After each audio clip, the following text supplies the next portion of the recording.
Copy पे लिखना माने उल्टी करना। 100 में से 96 नंबर ले आते हैं, अब उसका शहद लगा के चाटें तो क्या निकलता है उसमें से? 96 नंबर। जिंदगी में काम नहीं आती वो शिक्षा। मैं मेरा उदाहरण देता हूं, सालों साल मैंने पढ़ाई की, मेरा जीवन खराब किया। मैं नहीं पढ़ता तो बहुत अच्छा होता। जितने साल मैंने पढ़ाई की, जितना पैसा मेरे माता पिता ने मेरी पढ़ाई पे खर्च किया, जितना पैसा मेरे ट्यूशन पे मेरे माता पिता ने खर्च किया, अगर मैं पढ़ने नहीं जाता वो सब पैसा बचता और मैं उससे कोई धंधा और व्यापार करता तो करोड़पति होता। क्या पढ़ाई हुई है मेरी? मैंने बचपन में पढ़ा x + y whole square is equal to x square plus 2xy plus y square, x minus y whole square is equal to x square minus 2xy plus y square. अब मेरे समझ में नहीं आता कि करूं क्या इसका मैं मेरी जिंदगी में।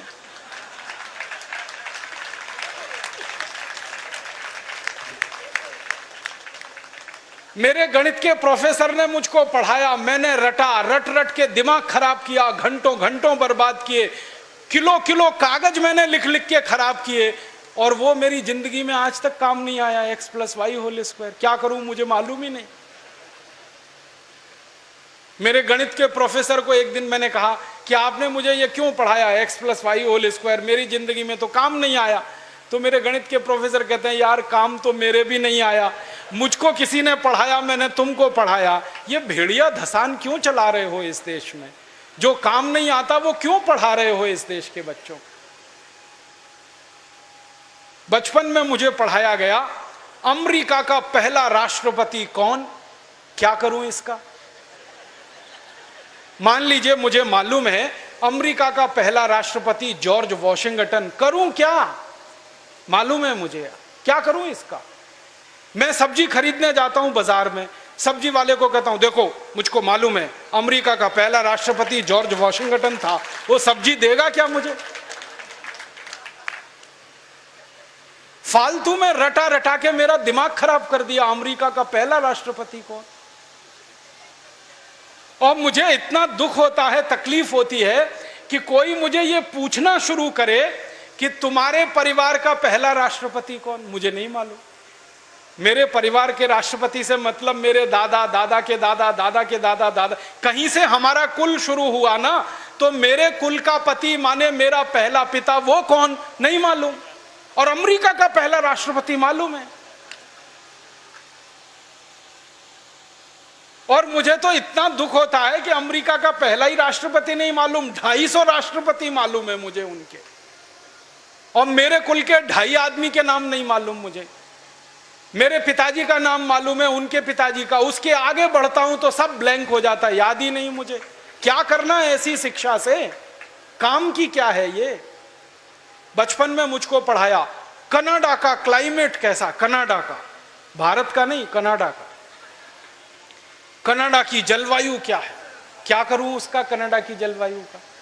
मैं तो कभी कनाडा जाने वाला नहीं, कनाडा मेरे घर में कभी आने वाला नहीं, उसकी जलवायु पढ़ के करना क्या है? मैं शिवपुरी में रहता हूं, मैं भोपाल में, ग्वालियर में रहता हूं, मुझे शिवपुरी की जलवायु मालूम है तो कुछ काम आने वाली है, कनाडा की जलवायु क्या काम आने वाली है? कभी जिंदगी में मौका मिला कनाडा जाने का, जिसका कोई दूर दूर तक संभावना नहीं है, तब जाके वो बात कभी काम आएगी। उसके लिए रट रट के, पढ़ पढ़ के दिमाग खराब कर दिया घंटों घंटों। ऐसा फालतू इतिहास पढ़ाया। अकबर बड़ा महान था, होगा, मैं क्या करूं? अकबर महान था, ठीक है, मैं क्या करूं उसका? मेरी जिंदगी में उससे क्या फायदा होने वाला है अकबर की महानता से? मतलब मैं कहना यह चाहता हूं कि जो ज्ञान हम ले रहे हैं हमारी शिक्षा में, वो जिंदगी में कभी काम नहीं आता। आप ईमानदारी से अपने बारे में एक दिन ये करना, मेरी बात है इसलिए नहीं, आपने जो जो पढ़ा है अपनी जिंदगी में याद करो, उसमें से कितना आपके काम आया। शायद आप 100 का नंबर निकालेंगे तो 5 भी काम नहीं आया, 5% भी काम नहीं आया। जो काम नहीं आया पढ़ा क्यों, फिर रटा क्यों उसको?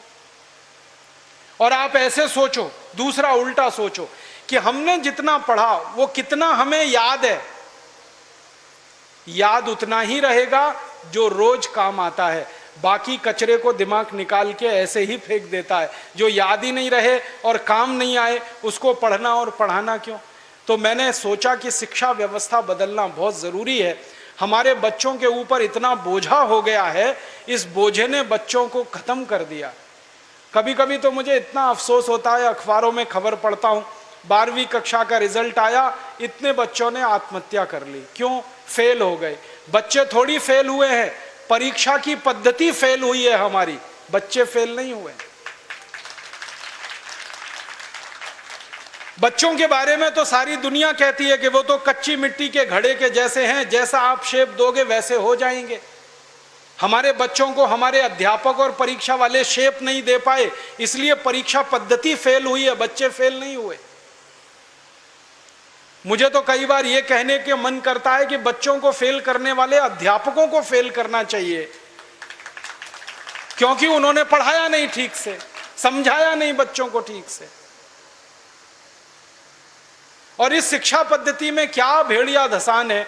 100 में से 90 नंबर लाओ, 99 नंबर लाओ, 98 नंबर लाओ तो आप बहुत होशियार हैं, 33 नंबर लाओ, 30 नंबर लाओ तो आप बिल्कुल बेकार हैं। न्यूटन को तो जिंदगी में कभी भी 30 से ज्यादा नंबर आए नहीं, बेकार है न्यूटन, वो तो सारी दुनिया में पूजा जाता है। कभी फेल, हमेशा ही फेल हुआ, पास ही नहीं हुआ कभी न्यूटन। स्कूल वालों ने निकाल दिया उसको कि हर बार फेल हो जाता है, फेल हो जाता है, ये पढ़ने लायक नहीं है। जब स्कूल ने निकाल दिया उसको, तब उसका दिमाग खुल गया और उसने गिरते हुए सेब को देख लिया और उसने गुरुत्वाकर्षण का सिद्धांत दे दिया। जो आदमी स्कूल में फेल हो गया था, अब सारी दुनिया उस पर पीएचडी करती है और उसके गुणगान करती है। माने फेल और पास होने से किसी व्यक्ति के जीवन का कोई लेना देना नहीं।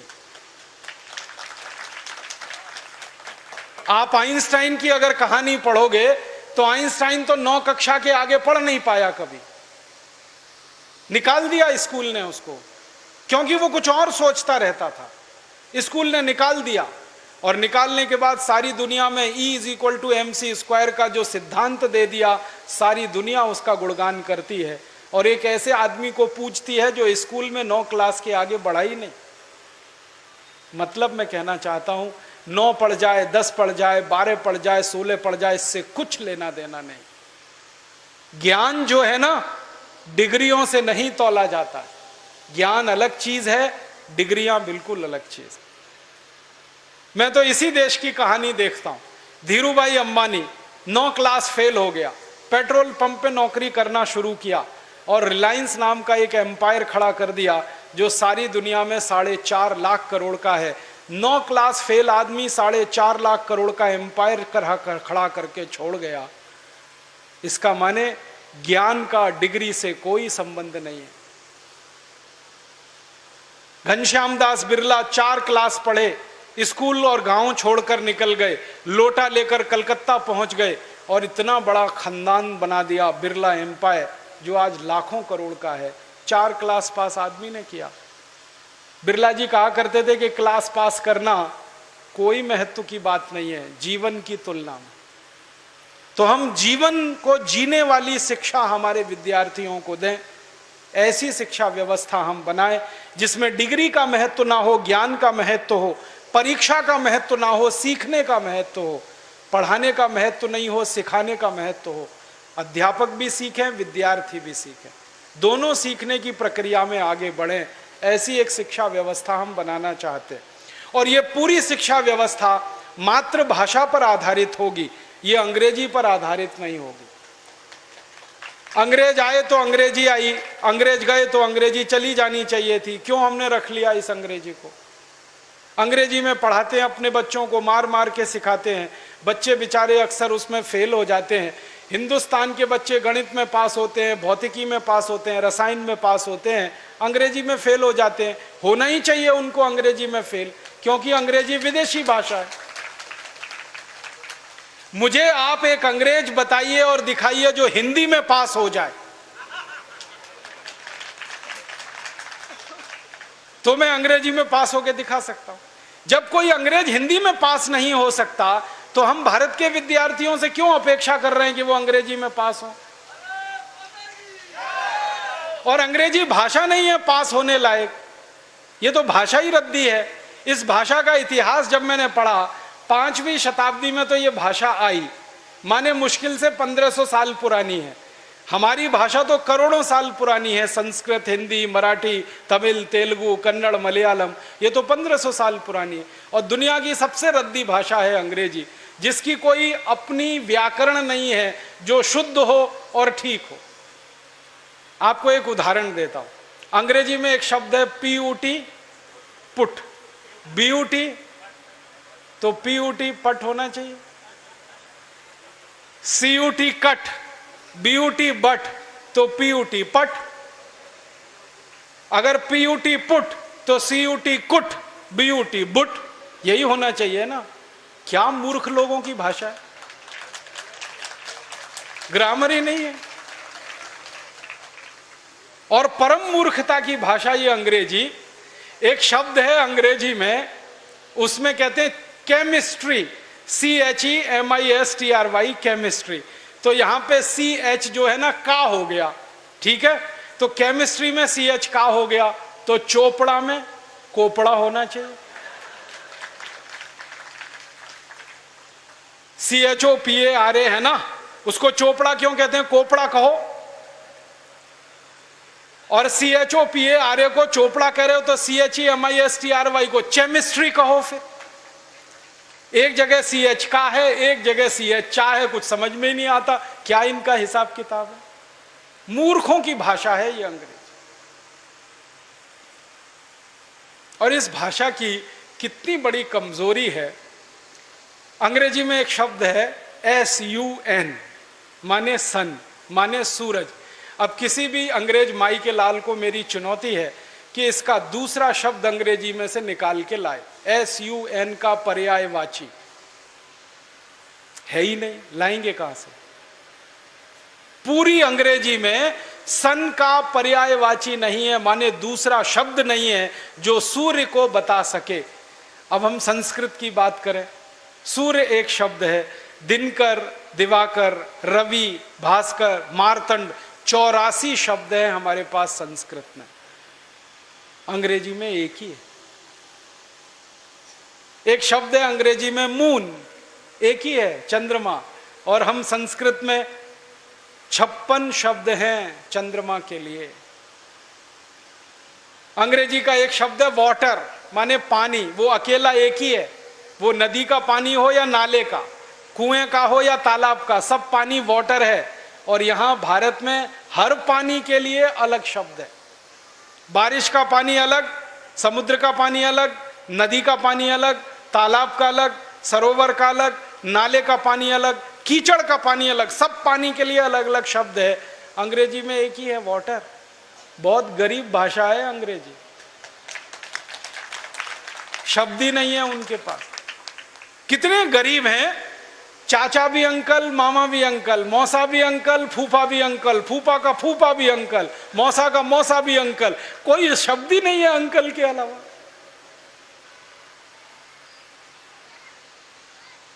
और चाची, मामी, मौसी, सब आंटी, कोई दूसरा ही शब्द नहीं है उनके। हम तो मूर्ख लोग इस अंग्रेजी में फंस गए। अकल नहीं हमारी तो मारी गई है। हमारे देश में जो अंग्रेजी पढ़ गए ना, अकल उन्हीं की मारी गई है। जो नहीं पढ़े वो बहुत होशियार। पता है, मैं कुछ लोगों के घरों में जाता हूं। मैंने जिंदगी में एक नियम बनाया, वो नियम यह है कि होटल में खाना नहीं खाऊंगा, होटल में ठहरूंगा नहीं। तो झक मार के मुझे घरों में ही ठहराना पड़ता है, खाना खिलाना पड़ता है, क्योंकि मैं खाता नहीं, होटल में ठहरता नहीं। तो हर बार नए नए घरों में जाता हूँ खाना खाने, रहने के लिए। तो अंग्रेजी पढ़े लिखे लोगों के घर में भी जाता हूँ, तो वो कैसे मूर्ख दिखाई देते हैं मुझे उसका उदाहरण बताता हूँ। वो ना तो अंग्रेज है ना तो हिंदुस्तानी है, खिचड़ी है बीच की। और वो खिचड़ी कैसी है, किसी के घर में गया तो पिताजी का नाम घर में रामदयाल, माताजी का नाम गायत्री देवी, बेटे का नाम टिंकू। अब मैं यही पूछता हूं कि रामदयाल और गायत्री देवी का टिंकू कहां से आ गया।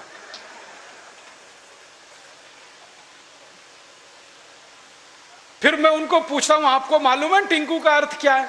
उनको नहीं मालूम। नाम रख लिया बच्चे का टिंकू, अर्थ नहीं मालूम। ऐसे मूर्ख लोग, अर्थ मालूम नहीं, नाम रख लिया टिंकू टिंकू टिंकू। फिर डिक्शनरी खोल के दिखाता हूं उनको।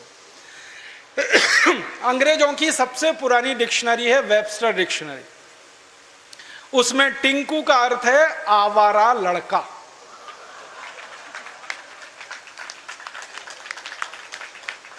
जो लड़का बाप की ना सुने, मां की ना सुने, वो टिंकू है। और हम क्या कर रहे हैं, पढ़े लिखे मूर्ख लोग, आज्ञाकारी लड़के को टिंकू टिंकू टिंकू बोल बोल के आवारा बनाने की तैयारी कर। ऐसे अंग्रेजी मूर्खों के घरों में जब मैं जाता हूं तो ऐसे ही नाम मिलते हैं, बबली, डबली, डब्लू, बबलू। क्या मतलब है डब्लू, बबलू, बबली, डबली? डिम्पल, ट्विंकल, कुछ मतलब ही नहीं। कुछ भारत में नाम की कमी हो गई है क्या? और इससे भी बड़ी बड़ी मूर्खताएं मैं देखता हूं। कोई अधकचरे हिंदुस्तानी, माने आधा अंग्रेज आधा हिंदुस्तानी के घर में जाऊं तो इंप्रेशन जमाने के लिए, माने रौब जमाने के लिए अंग्रेजी झाड़ेगा। हाँ, भले गलत सलत, लेकिन झाड़ेगा जरूर, रौब पड़े उसके ऊपर। वो क्या कहेगा, हिंदी में भी बोल सकता है, वो बात नहीं बोलेगा। वो कहेगा, oh Rajiv Dikshit, she is my missus. तो मैं पूछता हूं, really she is your missus? क्योंकि उसको मिसेस का अर्थ नहीं मालूम। मिसेस का अर्थ जानते हैं क्या है? हर देश की अपनी सभ्यता, अपनी संस्कृति होती है, तो उसमें से निकले हुए शब्द की भी अपने इतिहास और संस्कृति की व्यवस्था होती। इंग्लैंड की सभ्यता कैसी है मालूम है? इंग्लैंड की सभ्यता में एक सबसे खराब बात है जो आपको कभी पसंद नहीं आएगी, कि वहां एक स्त्री और एक पुरुष जिंदगी भर साथ कभी भी नहीं रहते, बदलते रहते हैं। जैसे हम कपड़े बदलते हैं ना, वैसे वो एक दूसरे को बदलते रहते हैं। एक पुरुष की 20 स्त्रियां हो सकती हैं, एक स्त्री के 20 पुरुष हो सकते हैं। मेरे कई दोस्त हैं इंग्लैंड और यूरोप में जिनकी 40-40 शादियां हुई हैं, 41वीं करने को तैयार है। ये उनके यहां चलता रहता। इसको उनकी भाषा में कहते हैं एक्स्ट्रा मैरिटल अफेयर्स, पर स्त्री गमन पर पुरुष गमन। तो एक पुरुष कई स्त्रियों से संबंध रखता है, एक स्त्री कई पुरुषों से संबंध रखती है।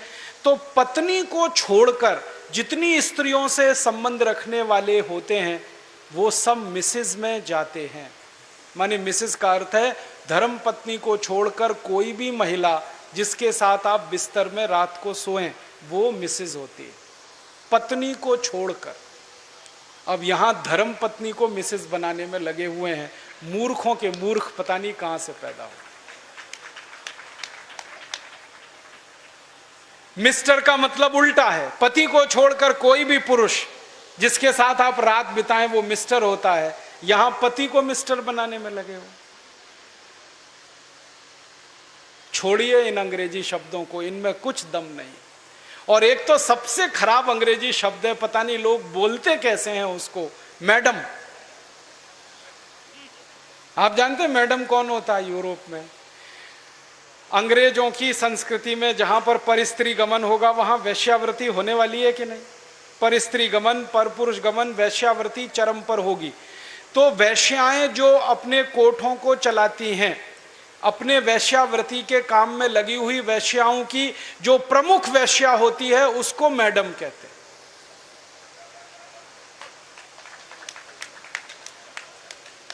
और यहां हिंदुस्तान में अपनी बहनों को मैडम कह देते हैं। ऐसे मूर्ख लोग मैंने इस देश में देखे हैं। अपनी धर्मपत्नी को मैडम कहने में शर्म नहीं आती, ओ मैडम इधर आओ। और वो धर्मपत्नी को भी शर्म नहीं आती मैडम कहलवाने में, वो भी कहती है मैडम कहो मुझको। जान तो लो कि मैडम होती कौन है, फिर कहलवाओ। अपने भारत में कितने सुंदर सुंदर शब्द हैं। श्रीमती, श्री माने लक्ष्मी, मति माने बुद्धि, बुद्धि माने सरस्वती, लक्ष्मी। तो जहां सरस्वती लक्ष्मी एक साथ निवास करे वो श्रीमती, उसको हमने मिसेस बनाया। ये मूर्खाधिपति हमारे देश में अंग्रेजी पढ़े लिखे, इन्होंने बड़ा सत्यानाश किया, बेड़ा गर्क किया इस देश का। इस अंग्रेजी भाषा ने किया, फिर इन्होंने और ज्यादा किया।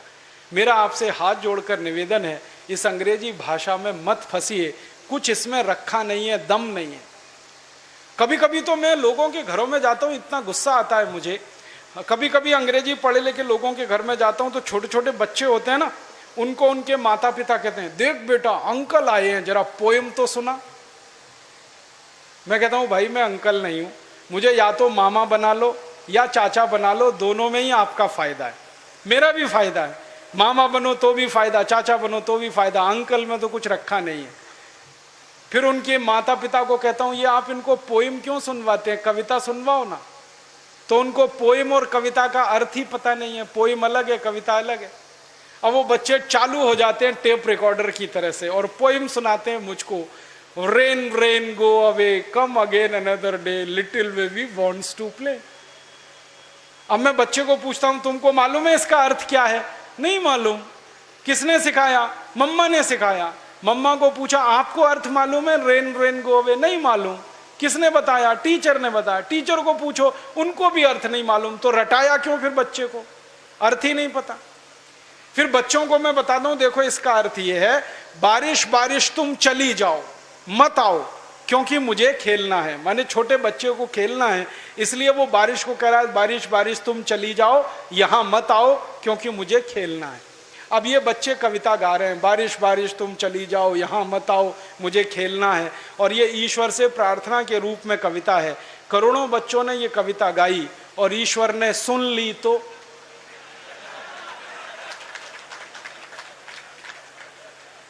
बारिश को वापस बुला लिया। तो क्या होने वाला है? बारिश नहीं होगी। बारिश नहीं होगी तो सूखा पड़ेगा। सूखा पड़ेगा तो आप भी भूखे मरेंगे, मैं भी मरूंगा, किसान भी मरेंगे। इतनी अकल नहीं है हमको, ये रेन रेन गो अवे कितनी खतरनाक चीज है। हमारे भारत में 60% खेती बारिश पर होती है, 40% खेत में ही सिंचाई की व्यवस्था है। जब 60% खेती बारिश पर हो तो बारिश ज्यादा होनी चाहिए इस देश में। ऐसी कविताएं हम बच्चों को क्यों नहीं सिखाते? लेकिन वो कविताएं मातृभाषा में हो सकती हैं, अंग्रेजी में नहीं हो सकते। मैं एक मराठी मातृभाषा की कविता सुनाता हूं आपको, अर्थ बहुत सीधा है उसका। वो कविता है, ये रे पाऊसा तोला देतो पैसा, पैसा झाला खोटा, पाऊस आला मोठा। ये रे माने आओ आओ, जल्दी जल्दी बारिश तुम आओ। पाऊसा माने बारिश। मराठी में कह रहे हैं, बारिश बारिश तुम जल्दी जल्दी आओ, नहीं आओ तो मैं पैसा देने को तैयार हूं, तुम आ जाओ, क्योंकि मुझे बारिश की जरूरत है, क्योंकि खेत को पानी की जरूरत है, क्योंकि 60% खेती बारिश पर आधारित है। तो भारतीय कविता बारिश को बुलाने वाली होती है और अंग्रेजी कविता बारिश को भगाने वाली होती है। क्योंकि इंग्लैंड में मौसम खराब रहता है, कभी भी बारिश आती है, इसलिए वहां के बच्चे कहते हैं रेन रेन गो अवे, क्योंकि बारिश का कोई भरोसा नहीं।